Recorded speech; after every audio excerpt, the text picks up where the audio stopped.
Hello, everyone, and welcome back to How It's Really Going with Shana Recker. Today, I have something a little extra special for you guys here on the YouTube and on the podcast. I did an interview last week with the amazing Jillian Murphy. You've heard me talk about her before in past episodes of talking about things like ethical marketing, ethical sales in the online space. And Jillian and I connected. I don't even know how we connected. I think it's through some common friends. We've had some similar mentors. And we connected on Instagram and on this conversation, on this topic of ethical marketing. And because Jillian has a solid background in sales, over 20 years in corporate sales, she really knows and understands the industry and how to actually sell in a way that is ethical, and that and actually even in our conversation, you'll hear her say there were some things that she realized she was doing in her business that also were maybe not so ethical, and how she had to clean up some of the things in her own business. But she does have a really strong background in sales. She's really good at what she does. And I'm excited because we created this podcast episode and we both decided to share it on both of our channels. So we dig a little deeper into this topic of ethical marketing and sales. And I can't wait to share this with you guys. So what's up, babes? Welcome back to the podcast. This is going to be such a good episode. And I guarantee probably one you're probably going to go back and listen to a couple times. So Shana, welcome to the show today. I'd love for you to tell my audience who you are and what you do. Hey, everyone. So my name is Shana Recker. I have been an online business coach since 2018. I'm also a graphic designer, a little bit of a tech whiz. I do Kajabi and Canva stuff. And I just basically help online entrepreneurs who are new coming into the space build that starter foundation for their online business. Mm-hmm. And you and I actually met, we had a mutual friend that kind of connected us. And I feel like as soon as we met, we really kind of kicked it off and we really kind of like wanted to be in each other's worlds. But I feel like it wasn't until really recently that we were kind of like really pulled together and we started talking about some topics in the online space right now. Some of them being marketing, some of them being unethical marketing, and really just having our eyes kind of opened up to what's happening in this online space. And as we were kind of talking in the DMs and we were kind of like riffing back and forth, we were like, we need to like bring this out more. Like this should actually be a podcast episode. This should be a podcast series, right? So we were like, why don't we just get on Zoom, put our mics up and like just have some real and authentic conversation. So I would love for you to kind of maybe dive into like where you were and where you are now. Yeah, absolutely. Well, it's funny because we were supposed to have a podcast interview before about something completely different. And then that didn't happen for whatever reasons, but I always think the universe is working itself out in the way it should be. And this is the conversation we were meant to have. And this is probably such a more powerful conversation too, honestly. I totally agree. So for me, as you know, I've been doing this for a long time and I've learned a lot of different things from different coaches. I've spent, I mean, I even think about the money I've spent in online coaching over the past 8 years. It's into the six figures. And everything that I was taught and everything that I was doing and everything that I teach my clients, I thought was all okay. I thought this is the way we do it. This is how we do things. And I actually don't even know how I stumbled into learning about unethical marketing. I think it was because I was having a problem with a current coach that I had been working with, and I was doing some research on that person, and it led me to some information about unethical marketing practices, and her name was widely used in that space. And it was like that trigger moment where you're like, oh my gosh, like what have I been investing my time and my money into? And what am I teaching my clients that's not ethical? And so I literally started going down the rabbit hole of unethical marketing. I've been, listening to podcasts. I was listening to some YouTube stuff, and it really opened my eyes to things that I was doing that I was like, oh my gosh, I had no idea that this was not ethical, things that I was teaching. And really what I ended up doing was basically putting my entire business on pause. And I have current clients that I'm working with, and I've been super open and honest with them about the things that I'm learning and how I want to shift my business. And I'm kind of taking them on this journey with me. But I stopped accepting new clients because as a coach who helps new entrepreneurs come into the online space, I can't ethically teach them everything that I've been taught and everything that I've been doing because some of it's not all bad, Right. but some of it in the marketing side of things, I was like, oh gosh, like I can't teach this anymore. So I had to kind of pull back from everything and really just take some time to do my own research and really learn about what's right, what's wrong, and then how do I want to adjust what I've been doing and move forward. So I'm kind of in that void space of going, I don't really know exactly how I'm going to move forward quite yet, but I'm learning. And so, yeah, and that's kind of how we connected on this. And there's so many things. One, I want to like just stop and talk about. One, it's like you didn't know what you were doing. Yeah. So that's, I think, the biggest thing right now is like, if you're listening to this podcast and you're not in our world yet, right? You don't work with me or you don't work with Shayna, or you're not working with someone who is in ethical trading, right? Or teaches ethical sales or ethical marketing. You most likely aren't doing it thinking that you're doing anything wrong. Yeah. Right? Exactly. It's like, it's just all you've ever learned. Right. And it's also like a lot of people who do come to me after they've kind of been in this world, it's like, they're like, oh my God, I feel so bad, right? In air quotes that I was doing this, but it's like, you actually didn't do it because you were trying to be malicious. Yeah, exactly. You didn't do it thinking that you were doing anything wrong. It's just like, that's what you were unfortunately lured into. Yeah. And then it was working well. So you just rinsed and repeated it. Well, I implemented it, had some results with it. Yeah. And then like, this is what worked for me. And I think because the online coaching industry, like I think back to like 2016, 17, like I always say it's like the Wild West. Like people were just like coming on and being like, hey, we can sell stuff online. Like, let's do this, figure this out as we go. And so I think there were just a lot of, unfortunately, bad habits or things that were picked up by people and they were teaching it without knowing, and I think this is why this conversation is so important. It's not to shame anybody for what they've been doing, because like you said, we didn't know. It's about creating the awareness. Like I'm so glad that I got woken up to what I was doing so that I could make a change. It's not about feeling bad. It's about going, okay, well, today's a new day. I get to make a new decision, and so that's more about what this is about. Yeah. And really like even letting your clients in on the journey with you, right? It's like even saying that it's like because I know you run a very successful business, and even standing in your own integrity and being like, hey, I want to figure this out. I want to see what's going on. I want to see where I have been maybe fallen short in some of these things. Yep. And now it's like, I'm going to just kind of put a pause on this because you've been running a very successful business and you could have totally kept doing it and bringing in the income and bringing in the revenue. And like, nobody would have known, but like, that just shows one, just who you are as a person and as a leader in this space. Well, and something that I've always, my very first podcast that I ever had was called Keeping It Real with Shane Recker, because I've always had that thing with me. It's like, I'll tell you exactly how it's going at all times. I'm always trying to keep things authentic, but this is just because of the way that I've been. And so it's like, I can't not talk about this with my clients because it just doesn't feel right. Like, it just feels like the right thing to do is just to have the conversation because they are new coaches coming into the space. And so like even on our call today, and they were asking about what I was going to remove from my program. And I was like, well, I've already removed this. I've already removed that, and I'm like, because I don't want you guys to learn these things. So I took it out, and here's why. And so, and I just said, I'm not sure exactly how it's going to look going forward, but just to know, like, this is what I'm kind of learning and going through. So, and they appreciated that, they just appreciated the honesty. Yeah. I was going to say, how have your clients and your community taken to that? You know what? Really well. I did a Facebook Live. I have a Facebook community and I do these things called Hot Seat Mondays. And every other Monday I go live and answer coaching questions for the people in the group. And on the call we did a couple of weeks ago, I went on and I answered their questions. And then I brought this topic up and I said, you guys, I want to talk about something. And I just was sharing what I was going through and some of the things that I was learning about in the industry.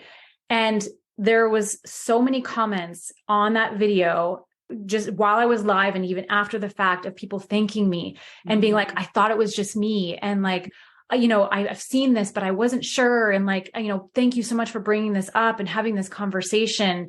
And that's when I realized that this is something that I don't know that I'm going to like be an advocate full out for this yet, but it was just something that I was like, this is a conversation that needs to be had.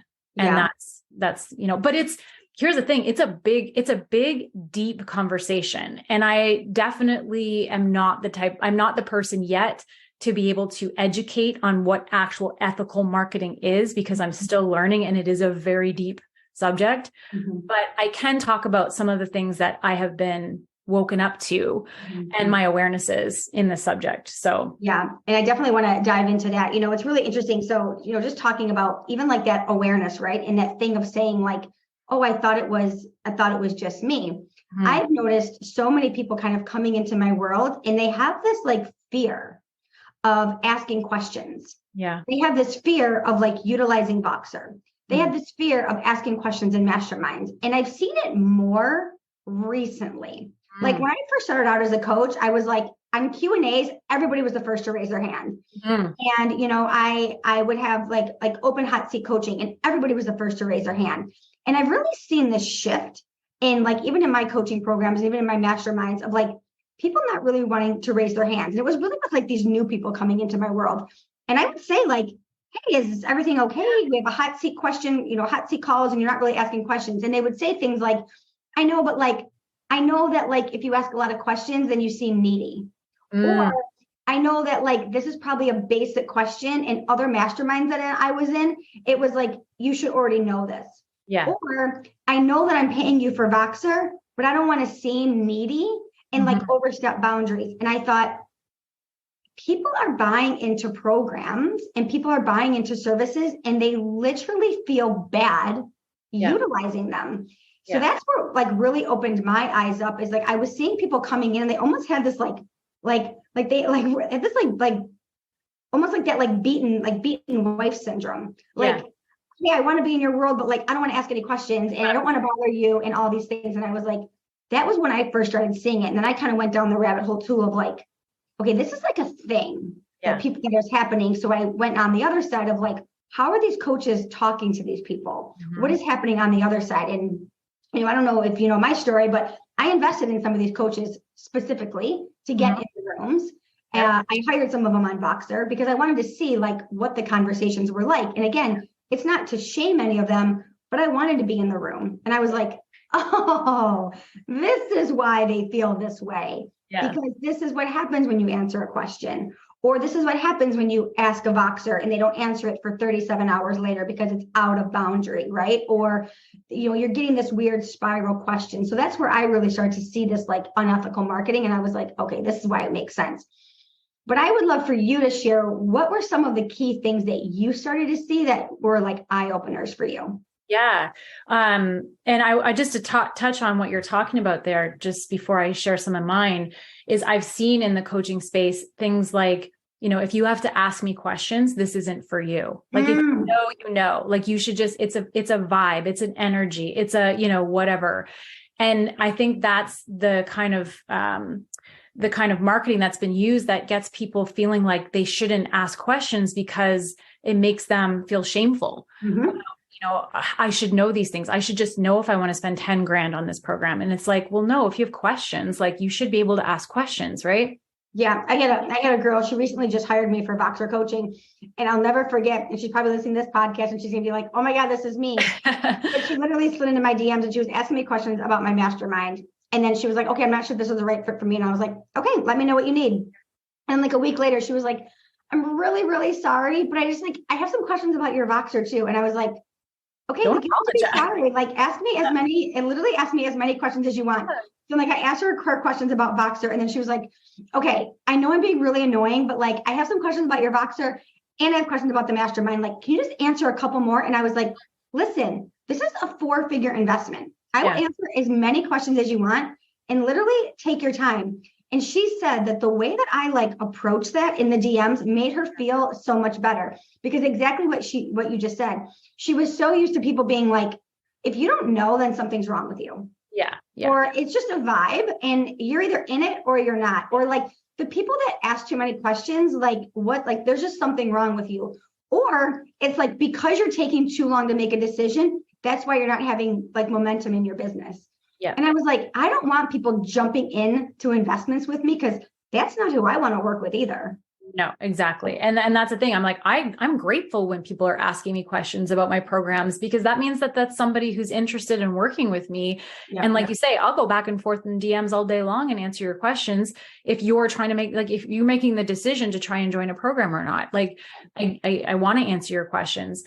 And I think, for me, some of the things that and this is where I started even noticing, like, was I doing this myself, was the shame-based marketing, like the marketing where, I've seen people use the word idiot in a post, talking about other clients and other people in their audience. And The whole live on that one.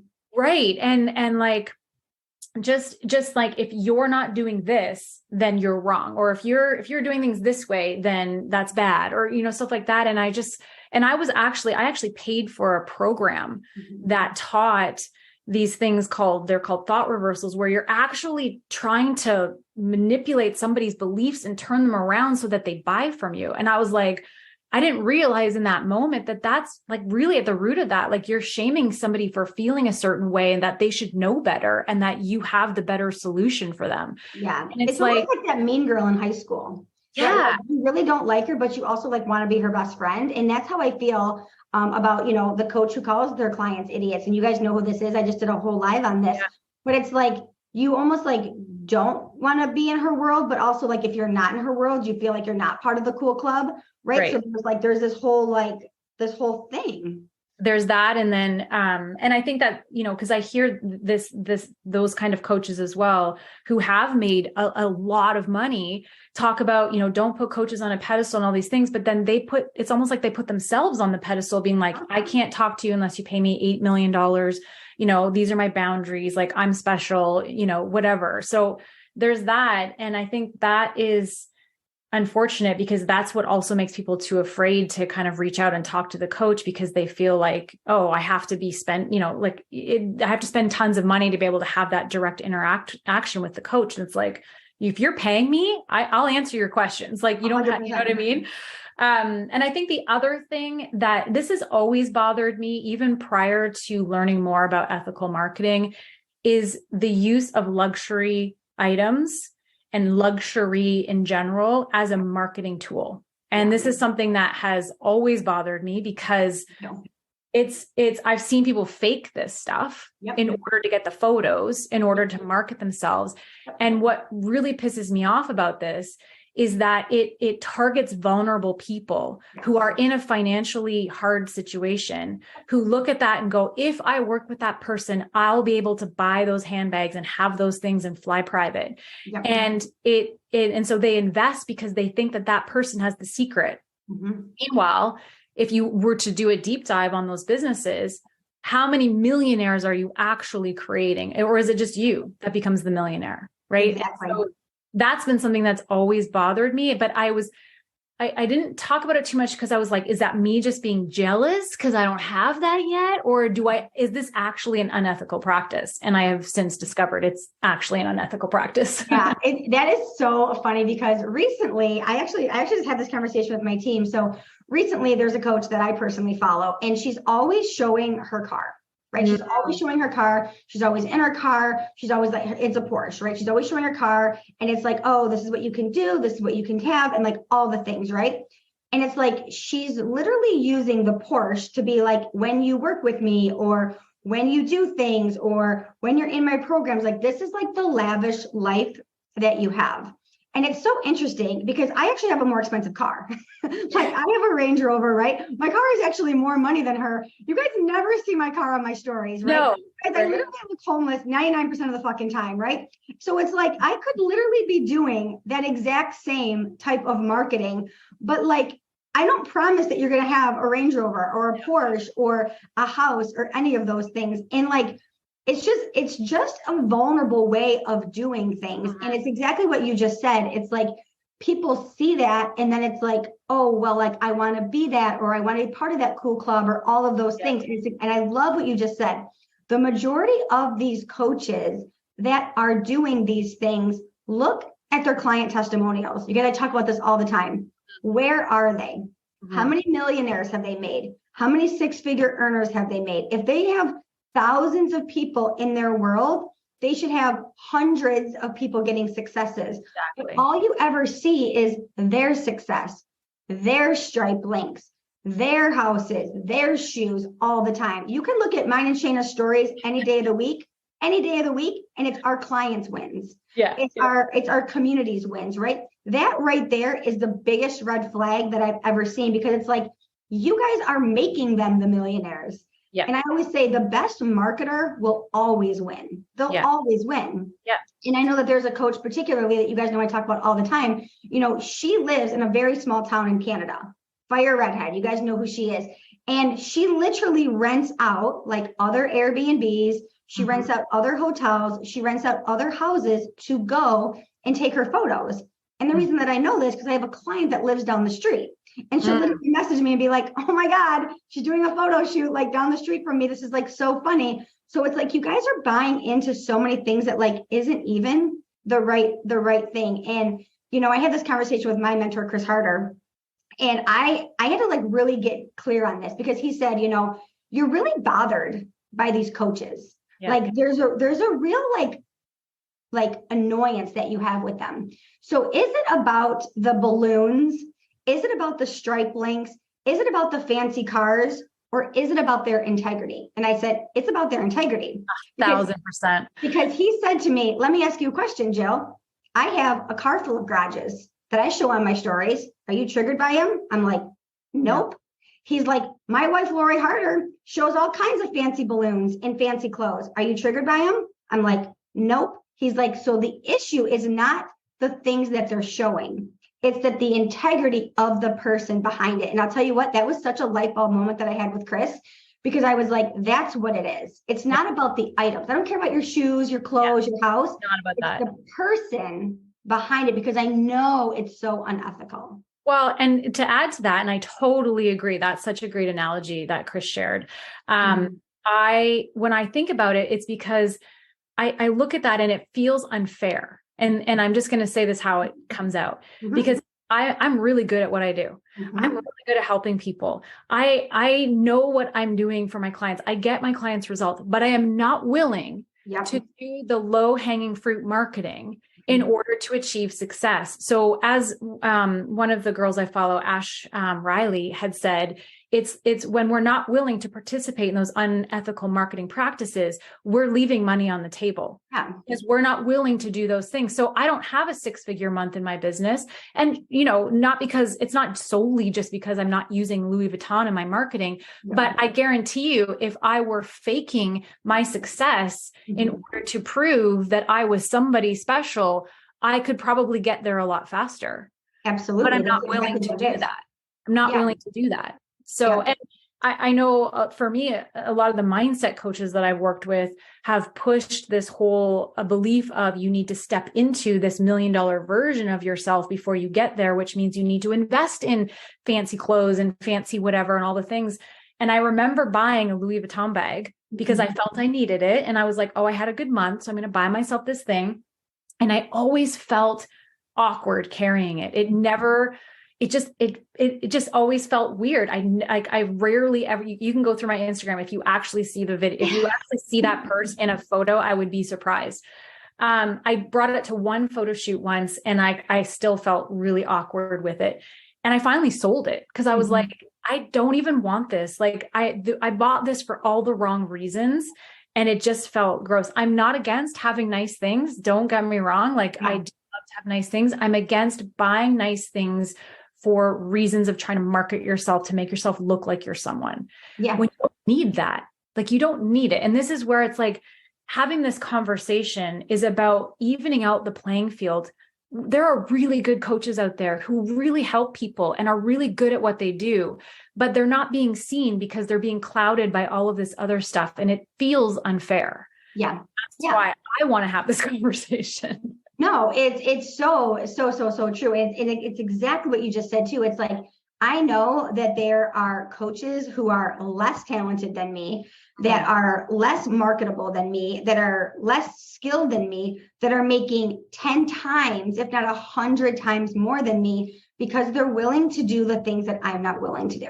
Exactly. That bottom line, that's exactly what it is, that they're willing to do the marketing that doesn't feel in alignment. They're willing to sell people out of integrity. They're willing to even just the whole being in that circle. I call it the circus. You guys know I talk about this all the time. Like, I'm not part of the circus, right? And I think the other thing for me was once I started to get my eyes opened to unethical marketing and who these people really were, I could not get farther away from it. I was like, I don't want to be tagged in a story. I don't want to be in a program. Like, I don't want anyone to know I ever worked with these people, because it's almost like in high school, right? Once you get a bad rap, it's like you are part of this world. And I'm now, you and I follow the same person. Like, why don't you say something? And it's like, I now watch these stories and I'm like, oh my God, there she is again. There she is again. There he is again, right? And it's like, I would never want myself or even people to know who I've worked with to be part of that affiliation, right? So even there was a coach that I was working with for a very short amount of time, and she has not shown up yet on there, but she will, because she's part of that monkey circus. And it's like, I quickly removed myself from that field, because it was like, I don't want anyone to ever think that I'm part of that world, because I'm not. No. And, here's the thing, for some of these people out there doing this, some of them don't even know, you know what I mean? Like, and hopefully they'll wake up to it and make changes in their life and in their business.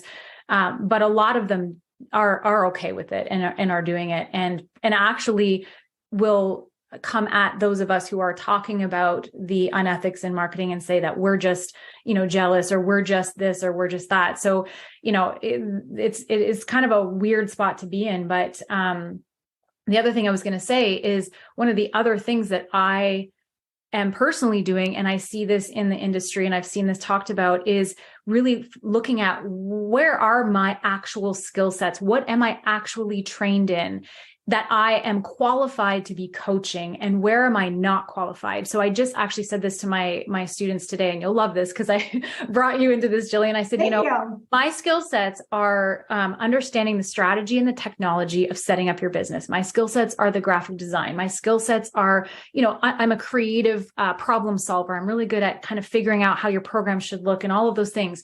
Where I'm not skilled and where I don't have formal training is in the marketing and the sales strategies and how to, and I said, that's where I would, my part is going to stop here. And then I'm going to recommend someone like Jillian, who's an expert in this, for you guys to go and learn how to do sales. And so it's even that, because I think there's a lot of coaches in the space who are, maybe formally trained in marketing, but then now they're doing trauma coaching or they're doing mindset coaching, and they're not formally trained in those things. They've read some books. I used to say that I was part mindset coach.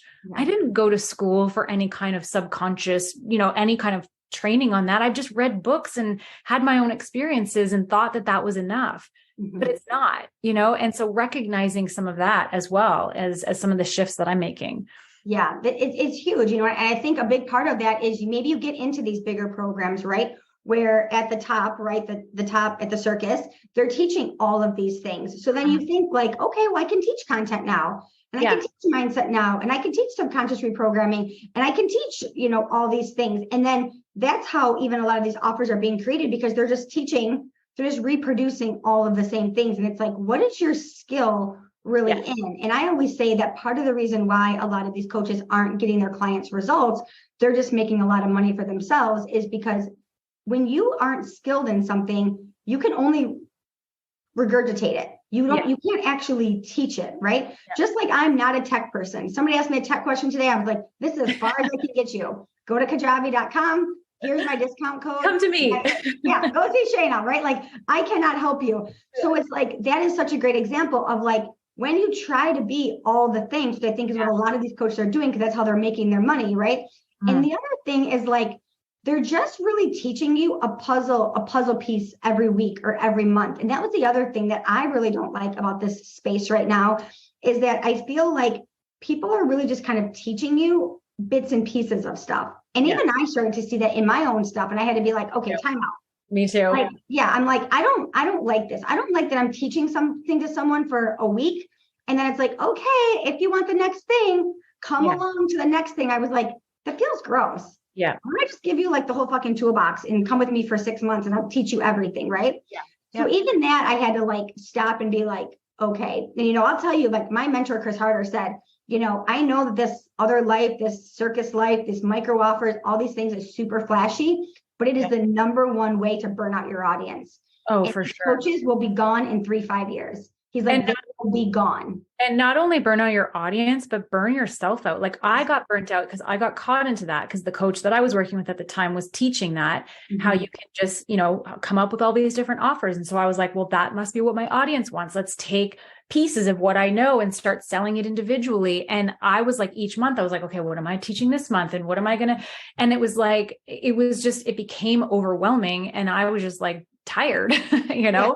And here's the thing I want to say flat out, and I'm sure you'll agree with this too, is like, I'm not perfect. I'm not preaching this because I'm perfect. I have done a lot of the things that we've talked about already. Mm-hmm. And so I just want to say, like, I'm not innocent and I'm not, like I have been guilty of these things, but it is a learning process. But yeah, I think you're right. I think we've got to stick to what it is that we are actually trained in. I think we bring in experts that, if we want to have an expert come in on something that we don't know and really just like create a space where you can teach it all, in one thing versus chopping it up into a million different programs. Mm-hmm.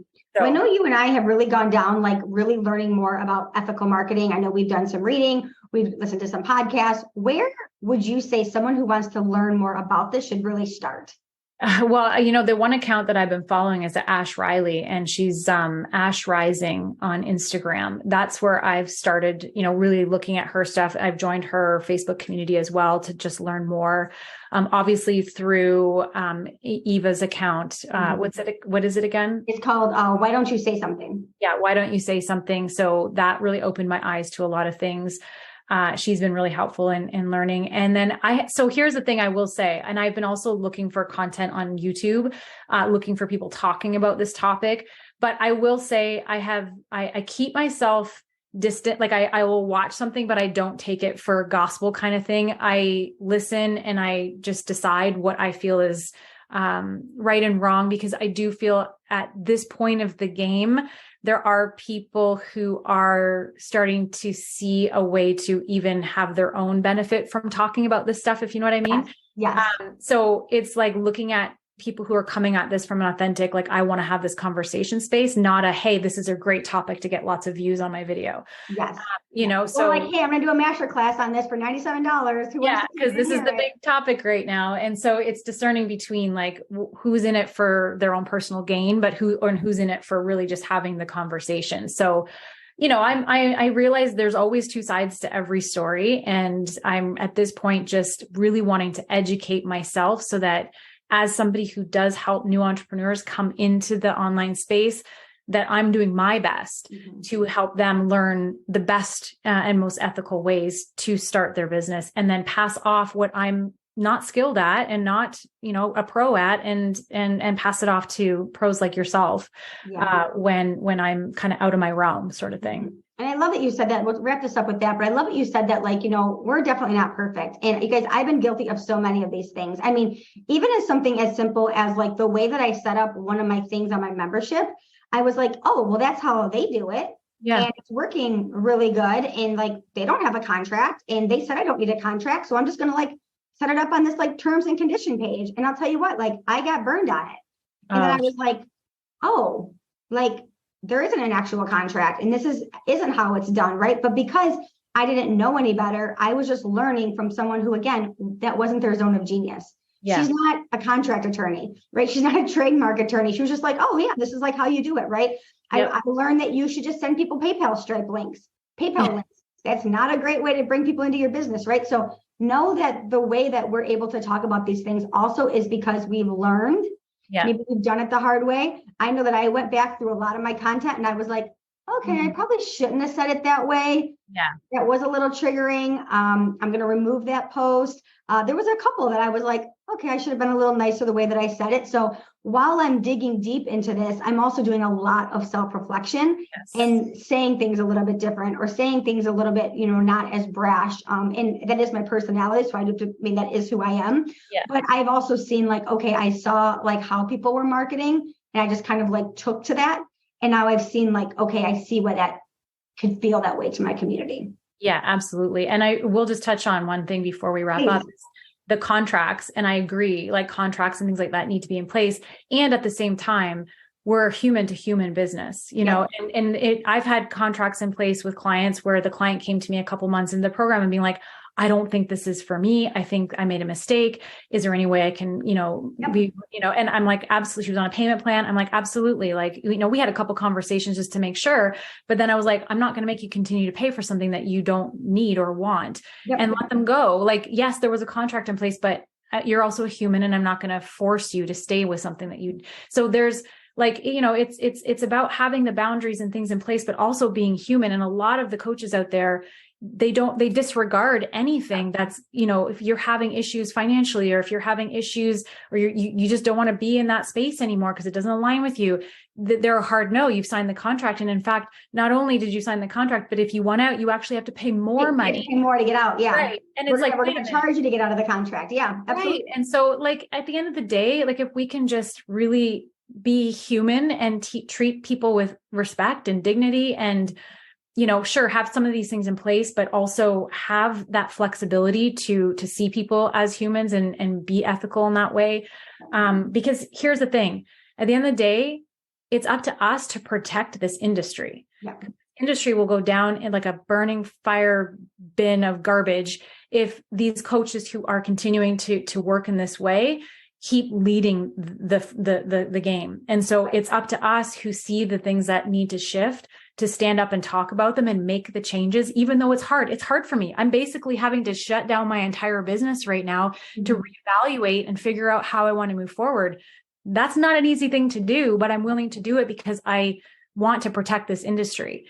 So, we have to have these conversations and bring this stuff to light. It's not about finger pointing or, any of that kind of stuff. It's just about, if we do want to have this industry going forward, we need to make the changes now. Mm-hmm. We have to be better for everyone, because again, like, if people continuously are having bad experiences, or people are continuously getting burned, or people are continuously not getting results, for the people that are doing good, the people that do have good programs, the people that are in it, their clients aren't gonna want to invest. They aren't gonna want to feel good, right? So the people who are gonna do it right, you have to be there doing it, because it has to give hope for the people that are doing it right. I had a client recently, another great story. She got burned on a mastermind, a massive mastermind, $34,000, and it took her almost a year to invest in somebody else.